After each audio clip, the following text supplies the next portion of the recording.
So hello everyone, welcome back to my channel. For today's video, I will teach you how to solve the slope of the tangent, parallel, at saka normal. So if you can see, meron na tayong problem para sa topic na ito, which is yung y equals 3x cubed minus 2x squared plus 5, where x is equal to 1. So for tangent, no, bago natin na-solve yung tangent, need natin itong i-derive yung problem na ito, which is, so dy over dx is equal to 9x 2 minus 2 times 2 is 4 x, then constant is 0. Then, lahat ng x natin dito is palitan natin ng 1, which is dito 9 1, then squared minus 4 1, and then answer na is 9 plus minus 4 is equal to 5. So which is ito yung ating tangent, answer for tangent. So susunod tayo sa parallel, no, which is yung parallel natin is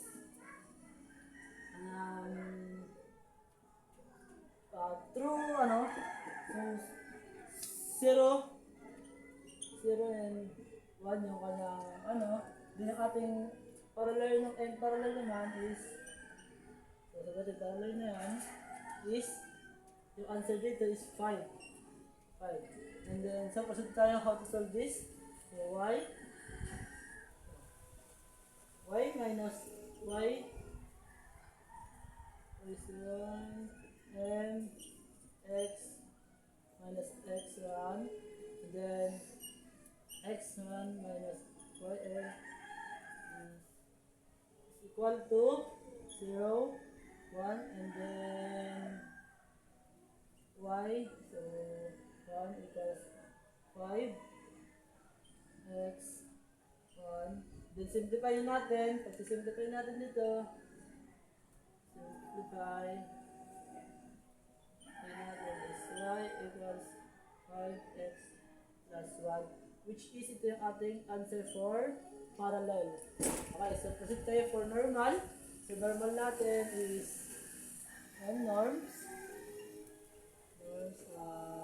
equals, so yung normal natin is always siyang equal to negative, so which is negative 1.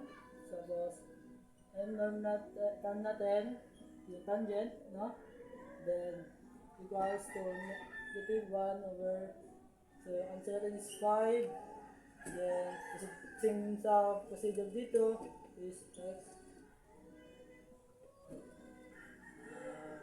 tama x 1 plus y1 equals to 1 over 6, and then y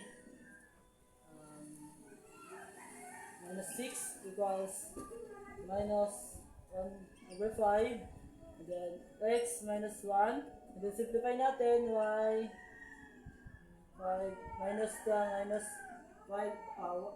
1 over 5, and then x plus 1 over 5, then plus 6, and then the answer natin is 5x plus 31 over 5. So which is ito na ang ating sagot for normal. So normal, tangent natin is tangent sa parallel